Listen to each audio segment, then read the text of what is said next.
হে নূতন, দেখা দিক আর বার, জন্মেরও প্রথম শুভক্ষণ। আজ 25শে বৈশাখ, কবিগুরু রবীন্দ্রনাথ ঠাকুরের জন্মদিন।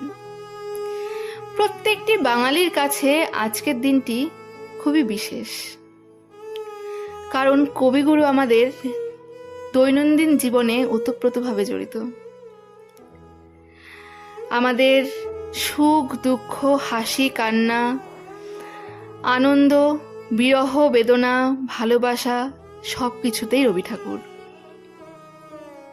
হয়তো তার জন্মদিন বলেই দিনটি বিশেষ তেমনটা নয়, কারণ বাঙালির কাছে প্রত্যেকটি দিনই 25শে বৈশাখ, কবিগুরুর জন্মদিন। আর আজকের এই বিশেষ দিনে আমি তেমন কিছুই করে উঠতে পারিনি, শুধু নিজের স্কেচবুকে কিছু আঁকিবুকি কাটলাম তাকে শ্রদ্ধা জানাতে।